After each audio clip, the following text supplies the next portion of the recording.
Our lives are a string of insights, flashes of inspiration that can be the catalyst for new ideas.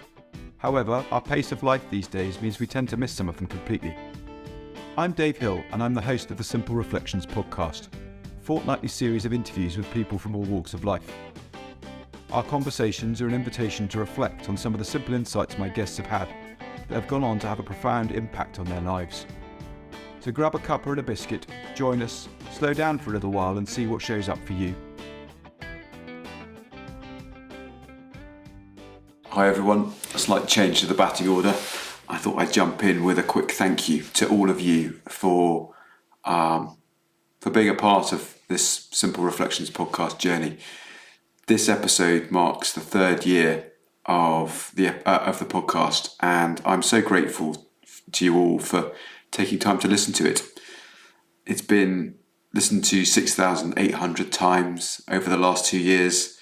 It's been listened to on every continent across 59 countries, and that's slightly mind-blowing for an idea that came out of a conversation with a friend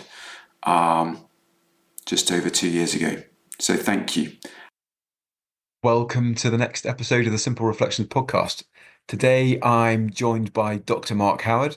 Mark is a licensed psychologist from Belmont in California, and he's been around the three principles for coming up for 43 years. And I've had the joy of listening to Mark on a number of occasions, both in person at the Three Principles Conference in London and also through his appearance on various things with Jamie Smart and Ankush Jain over the years. And I have always found his enthusiasm for life and the sort of joy and smile and giggle that he has so heartwarming and just a sort of real tonic to get the day going. So I'm really excited that he's here with us today. Mark, thank you so much for joining me. Oh, thank you so much, Dave, for having me here. I'm looking forward to our conversation. Yeah, me too. Yeah. Me too. Given that you've been in this space for a number of years now, and that your journey with the principles alone is over 43 years, I wonder what's still fresh and alive for you, that gets you up and out of bed and raring to go at life.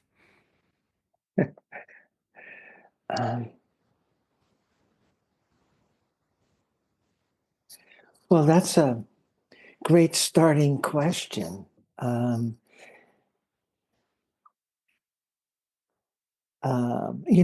just think it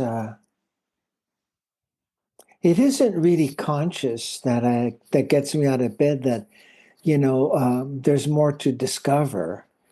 I I think what gets me out of bed is it's time to kind of share this understanding. Uh-huh. But really, if I look over the years, it's really that this understanding and being able to share it with people all over the world is really uh, a a uh, a journey of discovery. Because to me, there's no end to being able to understand what these principles really stand for and realize the truth of them for yourself at another level of depth. And so I just think that's thrilling. And, from the first meeting with Sydney Banks and the insight I had from that, it's continually being thrilled by the possibility of more discovery. Mm-hmm. And well, I think that's it, and being able to, just have another day. Awesome. I love the idea of the thrill of possibility. I think that is something that I am seeing more and more, deeper and deeper each day. I think is what's around the next corner. What is there? What extra depth is there for me to discover and then be able to share that in my own way. Yeah. Yeah, that's been what's caught my attention, I suppose, and why I'm so thrilled to be part of sharing this really wonderful understanding. Um, if we were to go back to life when you met Sid Banks and saw this for the first time, what would you say would be the big differences, the sort of before and the after, if that were a thing? Um, well, that's really easy to share with you and your listeners in that, prior to so what happened was I was invited or told about Sydney Banks being locally in my community, having a talk, a professional evening. And I was kind of encouraged to go and listen. And so, where I was before that evening was, I grew up a very kind of judgmental person. I would have opinions about people and always consider having myself having the right way. And it affected across the board. My marriage at that time, it was at the time of meeting Sydney Banks, it was a couple of years being married to my wife and with my colleagues in a psychiatry department in a major medical center, I would always judge them, you see. And so when we had departmental meetings and they presented something, I would usually, ask a kind of a challenging question. So in a way, that's how I was going. I mean, I was a nice guy and enjoyed people and so forth, but I had this bent to me to be judgmental and righteous and take offense. Hmm. When that evening, I was really, to me, blessed because I don't know how it happened, but I had an insight about feelings like resentments and worry and so forth. I had an insight that they were made up. They have no life of their own. They were just created from thought. I really saw that, and I couldn't understand it at the time, but I knew if I could understand it, I'd be happy, and so would all my clients. But that's where the shift took place. And as that percolated inside of me the next 6 months, I was becoming a more understanding person. I saw, I had attended a 3-day seminar that Sydney Banks, presented here, and was also meeting with a small group of people around this understanding. So my understanding was deepening, and I was seeing my colleagues and my people in my life, family, and so forth, as really the same as me, and that they were using this power of thought their way to create their reality, and that's what they were living in. So I changed almost immediately from a judgmental person to an understanding person.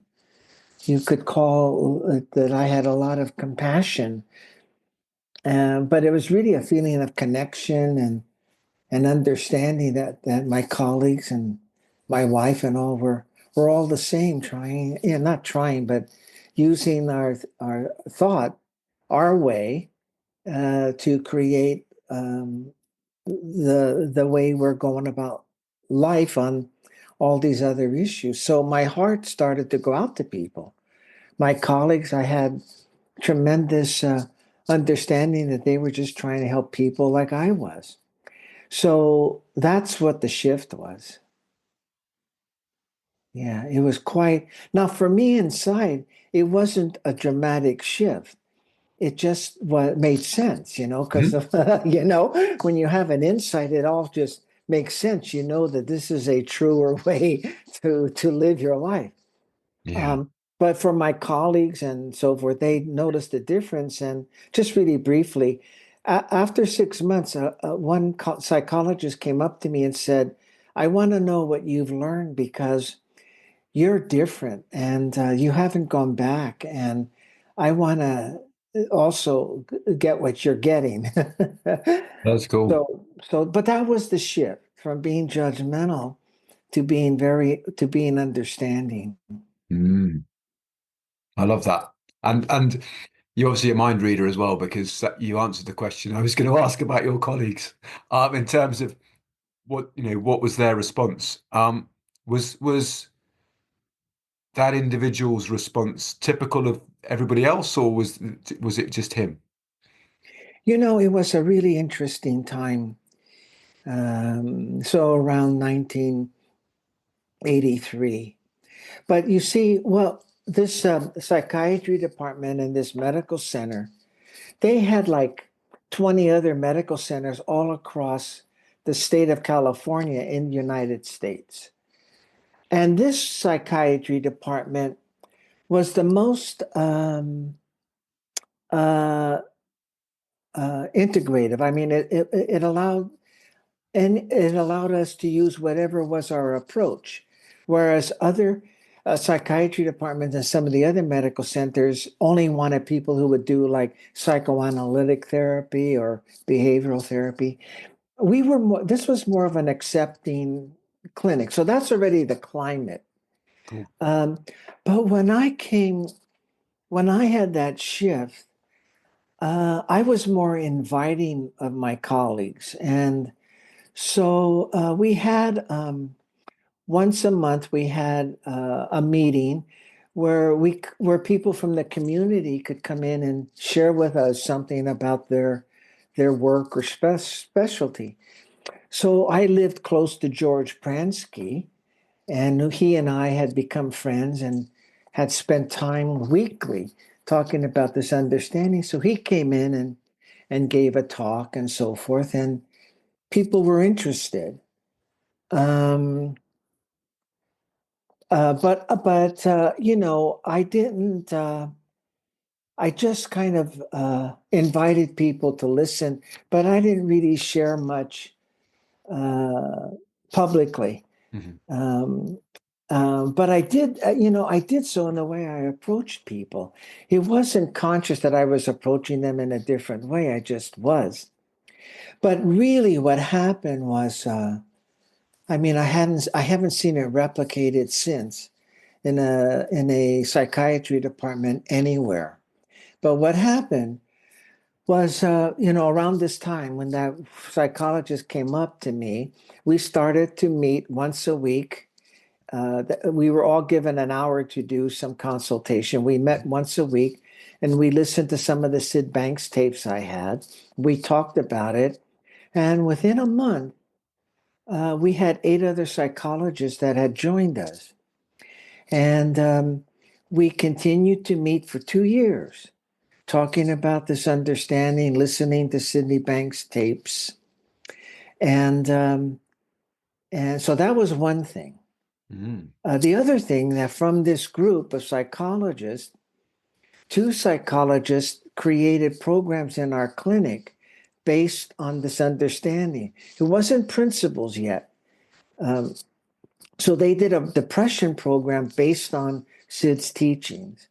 A psychiatrist did a women's group based on these principles. Her practice changed to be based on this understanding. So a lot of that happened. Now, these were like 8 to 10 mental health professionals, psychiatrists, psychologists out of 30. Hmm. So not, but it was a good percentage of the Mm. clinic. Yeah, nearly a third. Yeah, we had a library in the medical center for all patients to make use of. And it was the first time that they ordered Sydney Banks materials for people to check out of the library. So a lot happened within that first couple of years. Mm. And it's unheard of anywhere. I've not seen any psychiatry clinic really have that much of a shift. I mean, or people involved in the clinic really moving towards the principles. Now, there are people within clinics that are working from the principles, but not to such an extent. This was just a moment in time, you know. But the other interesting story from this was that the director that I had to report to, because I ran a program in the clinic, became an ardent supporter of the principles. By the way I was with her, how I had changed in my relationship to her, how I was understanding of her and generous, whereas before I was demanding and righteous. So she actually came with me to a Sydney Bank seminar that occurred in that 2 year period of time. Elsie Spittle, who you may have heard of, is Hmm. yeah, also was coming to town, and the psychiatrist was really thrilled that Elsie was coming to town and was going to come with me to Elsie's talk. And she said, "Mark, can you get us lunch with Elsie?" And so, which, Elsie was, which we did because I was good friends with Elsie at that time. But anyhow, not everybody was favorable. Some psychologists thought I was doing the same thing they were doing. They couldn't hear it, beyond the intellect. Hmm. As it says, there's a knowing and a knowing. That's what they couldn't hear. And, but anyhow, that was what happened in the clinic. And, you know, um, again, I was just in awe of that. And again, thrilled Mm. that here we were meeting once a week, 8 of us, learning more together. One more thing. Mm. Now, everybody in the clinic had this hour to meet to do consultations, right? Same hour, once a week. And what, guess what the rest of the clinic called our group? I have no idea. The God Squad. Now, what's interesting is no one knew really what we were listening to, but they felt something, huh? Mm. That they called us the God Squad. Yeah, Isn't that something? it is. So that's that experience, Dave. That's cool. Thank you so Yeah. much for sharing that, Mark, because I think that will give people a lot of comfort to know that, uh, for all of us at some point, we're just starting on discovering what this means for us. Yes. And um, sharing what we know is all we can do.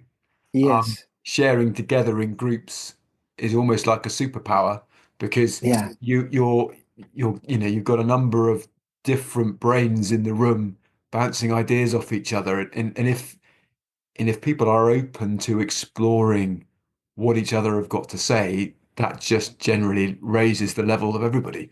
So it's really, really cool to hear that that's how, your experience in a very professional setting, with Yeah. potential of a lot of opinions, that is still possible.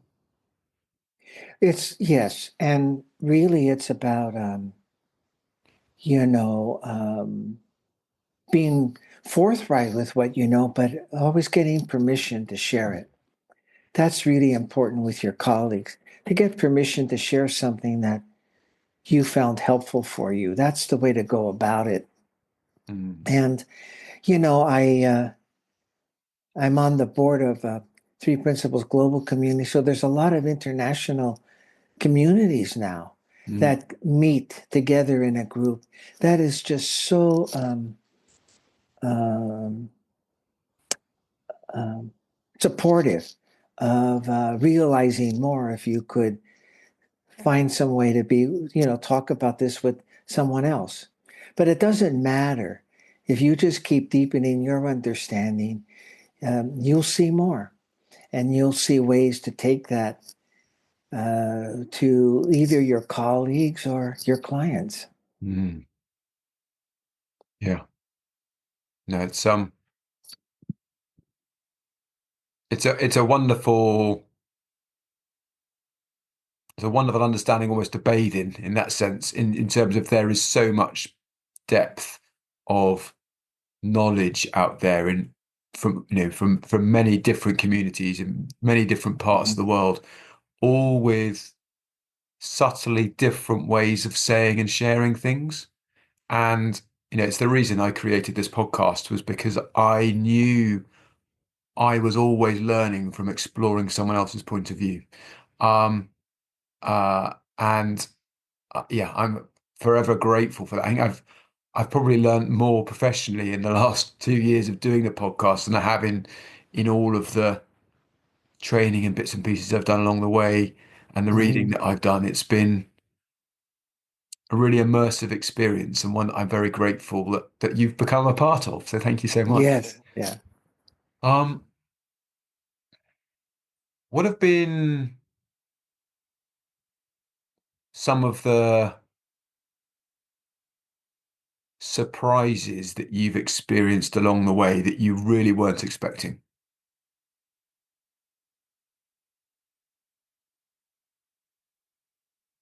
Well, gosh, uh, have you got like 10 hours? Have as long as you like. I mean, just Maybe the top 10. No, the top.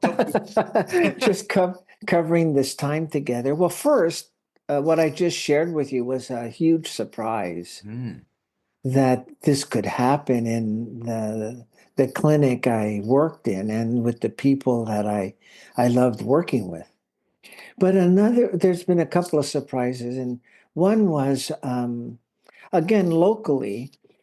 Here we've got like what's called counties that are made up of 4 or 5 cities, and there was um, the local public hospital, and there's the director of their alcohol and drug abuse division of this county, who heard of these principles, and he heard of them through a person named Joe Bailey. He had gone to a seminar in Minnesota where Joe lived and came back inspired to have his staff learn this. So he asked Joe to come and talk, take a four, come and talk one full day to the staff of this whole county division of their mental health services. And Joe said, well, you got somebody locally, Mark Howard. And so I talked with this director, and Joe and I um, together uh, presented this understanding to 175 people who worked in this mental health division for a day. mhm, And at lunch, I was sitting there with that director, with the supervisor, one of the supervisors on the board for this county, another head of the hospital. And I'm sitting there, and it's like, we're just chatting. I'm thinking, man, wouldn't this be great if something more could come of it?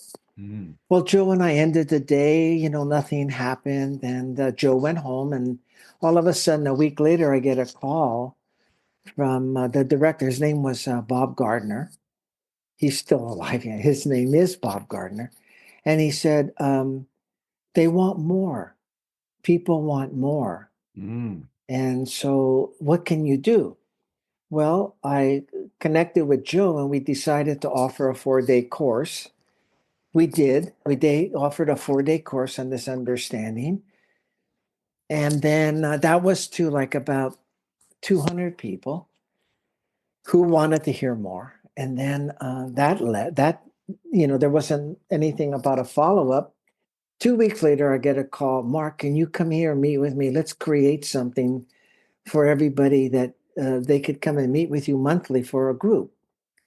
From there, it the principals were brought across the county to recovery, alcohol and drug residential programs, uh, homeless shelters.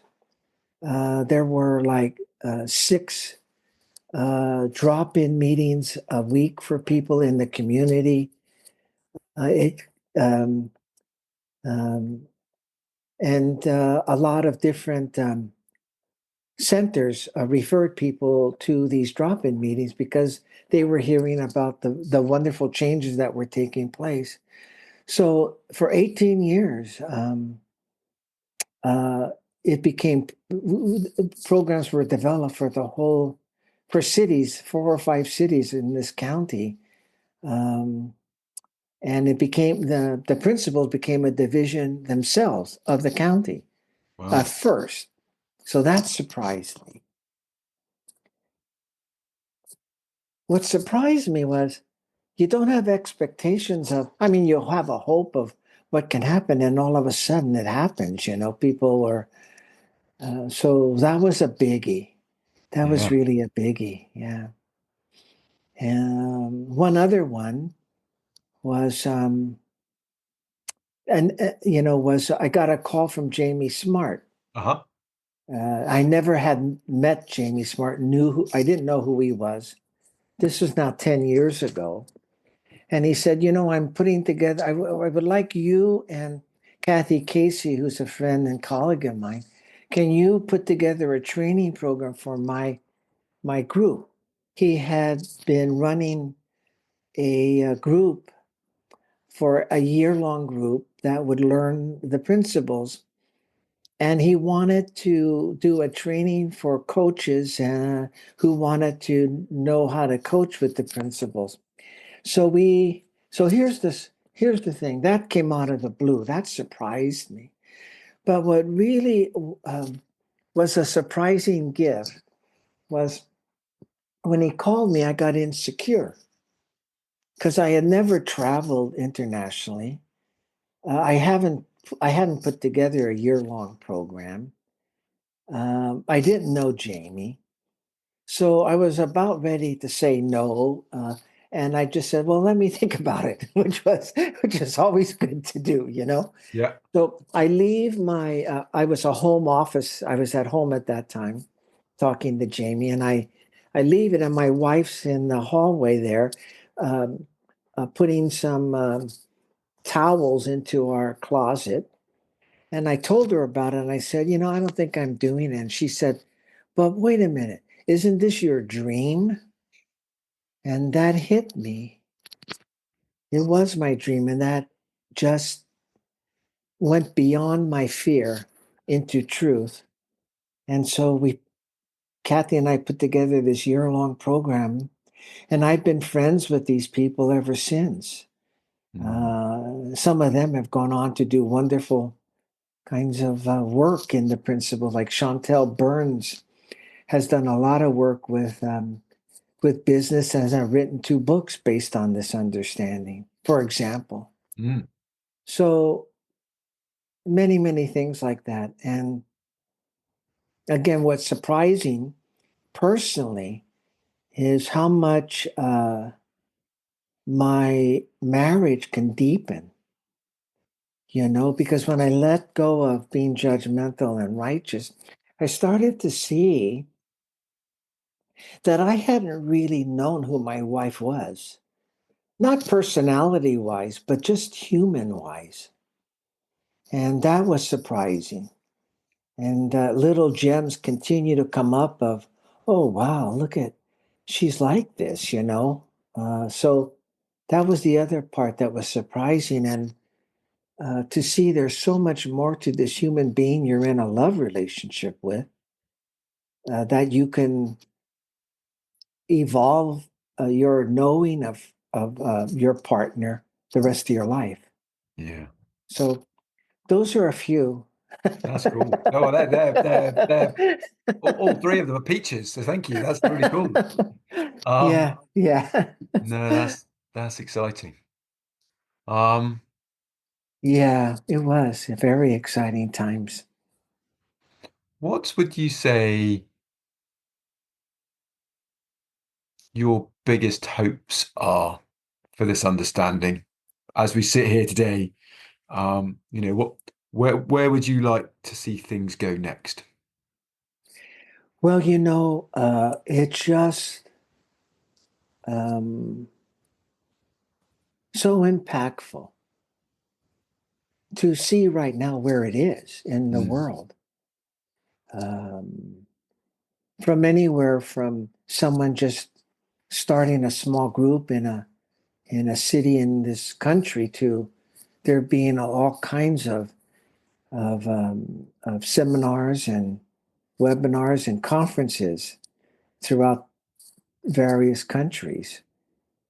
Um, and the hope is what Sidney Banks has always said. And he'll if you see some of what's out there now for on YouTube about Sidney, you may hear him say that what will help the world is a rise in level of consciousness. And that's my hope. As mm, more love and understanding get manifested, people can't ignore it. mm, And so I really think that I have hope that that the level of consciousness for humanity rises to the point where people really realize we're all one, that mm, we're all connected to mind, that we all are love and understanding, that everybody's different because they're using the gift of thought their way, which they're free to do. Um, and that's my hope. mm, And I've been talking about this in terms of some insight I had around Sid talking about happiness, and I came across a short little video of John Lennon of the Beatles, mhm. and he said, "You know what's going to." These are my words of what I think of what he was saying. He said, Yeah. "What's really going to win here? What's really going to beat the powers that be is love. Love can't be love will win in the end." Something like that. It was Mm, better said than the way I'm saying it, but you know, um, that's really the key here and the hope I have. yeah. Yeah. No,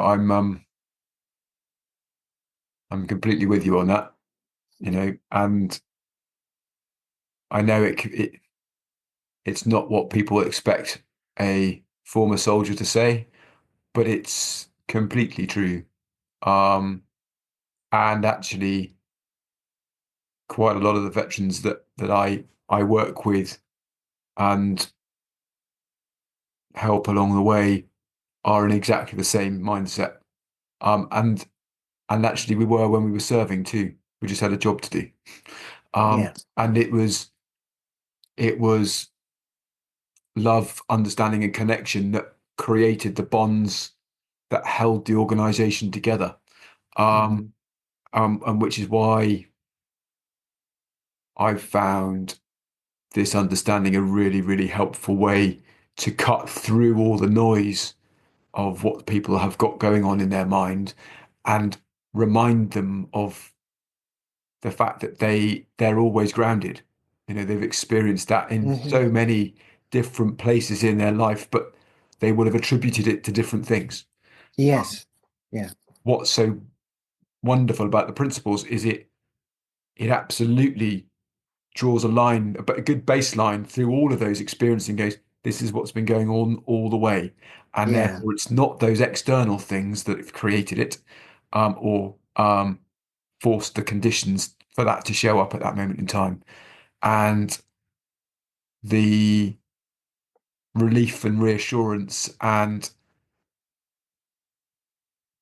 clarity that sort of comes over them as they realize that is a joy to see. And what's most exciting is if people who are struggling to stay on the planet because of the thoughts they've got going on in their mind can see that, then anybody Yeah, can.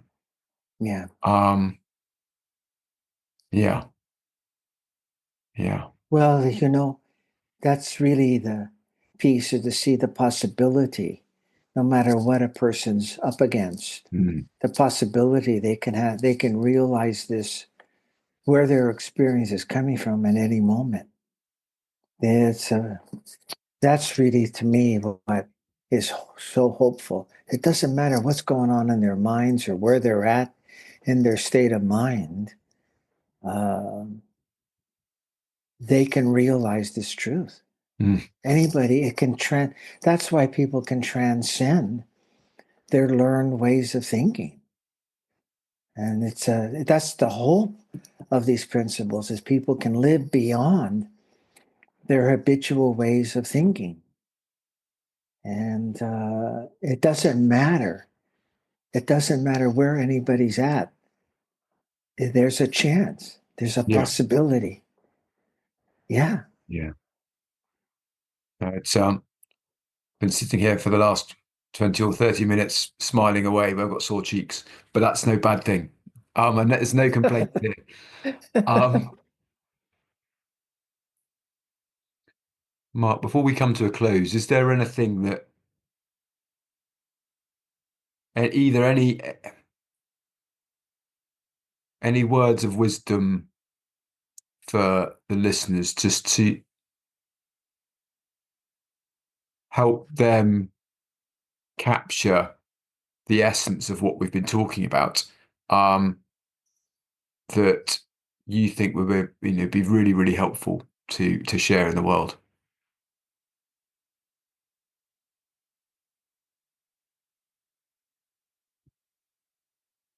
Well, first, before my words of wisdom or word of wisdom, I would encourage everyone to really just listen to Sydney Banks or read his books. Um, I do that, and every time you will pick up one of his books, don't read the whole thing cover to cover. Just read a couple of pages, or at most a chapter. Just let it, just let it resonate with you. And I now have been doing that for years. Walking is my exercise now, and I have a playlist of his audios on my iPhone or phone, and I listen to that while I'm walking. I always get a gem. So that's the first thing. You know, geez, we've covered them already. The one about it's love and understanding. That's really where to keep looking. If you want to right the ship, you're caught up in a thought storm, go to love and understanding inside you. Go to love and understanding. I'll never forget how helpful that was to hear that from Sydney Banks. You'll hear it if you listen to the Long Beach lectures or the Hawaii lectures that are out there on YouTube. He's sharing very spiritually, which of course you're not going to get intellectually. You're going to get a feel for it. But he'll sometimes say, well, it's just love and understanding. And when I first heard that, I said, oh man, I can do that. I knew to trust that's the truth, Mhm. to point yourself to love and understanding inside you. Um, if you are sharing this understanding, uh, share only what you see today. Just share what's true for you today. What do you know today? And if you're going to share with people, just make sure you have the permission um, to share. That sets the tone and makes it human to human. So if you've already seen something, had an insight, you're ready to share. That's all I had was like one sentence. And I could not do the 20 things I used to do, or use the 5 approaches I used to use because I just knew they weren't right. But I only had one sentence of what I saw. But that grew into many, many sentences, sometimes too much. So all you need is to share with people what you saw. It will resonate with them. It really will. And it's not so much your words. You don't have to get the words right. It's the feeling in you. That's why you want to share what you know now, because it's not your words. They're pretty good, but what touches people is the truth in you when you're sharing it. The knowing in you that this is true. Mm. They hear that, you see, and they'll stay in the conversation with you.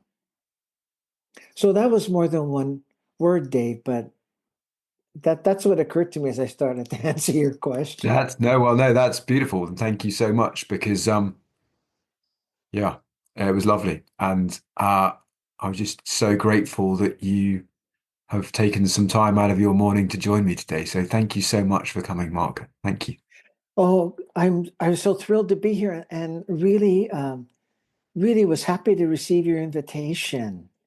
So thank you for inviting me. Very welcome. Thank you for joining us today. If you've enjoyed the conversation, feel free to subscribe and join me and my new guest next time. If you're interested in the work I'm doing, or you think I can be of service to you or your organisation, please email dave@simplicityofmind.co.uk. Remember, see if you can find time to slow down and reflect. Those simple ideas might be worth listening to. Take care, and I hope you can join me in a couple of weeks.